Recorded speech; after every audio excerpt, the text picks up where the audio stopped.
Aquí tengo medio repollo o col cortado en tiritas y le vamos a agregar una cebolla cortada también en trocitos, sal al gusto, pimienta al gusto, una cucharadita de ajo en polvo,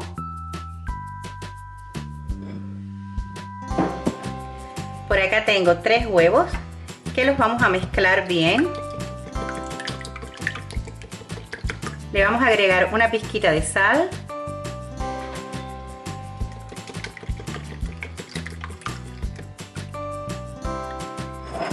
se lo vamos a agregar al repollo.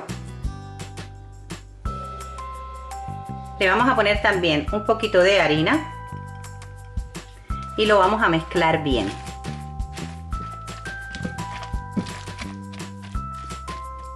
En un sartén a temperatura media colocamos el aceite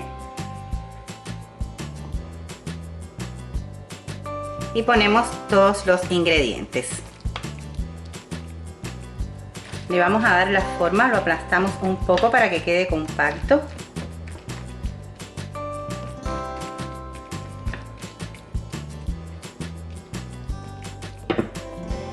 Y lo dejaremos a fuego moderado por 15 o 20 minutos aproximadamente.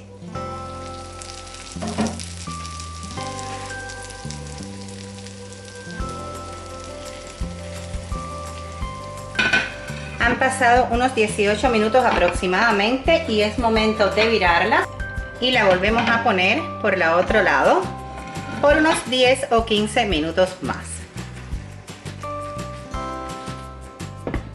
Pasado ese tiempo apagamos el fuego y le vamos a poner un poquito de queso por encima. Esto es opcional.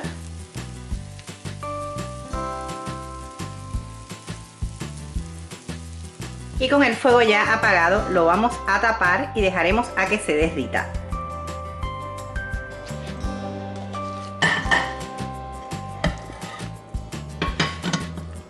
Bueno, mirad, así queda deliciosa esta receta. Vamos a cortarla para que vean cómo queda por dentro.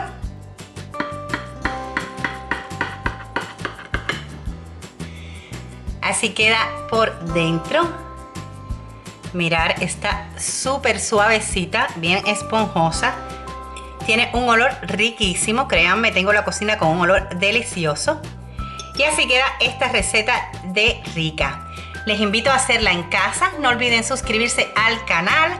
Si les ha gustado la receta, darme un like, compartir. Y nos vemos en el siguiente vídeo. ¡Adiós!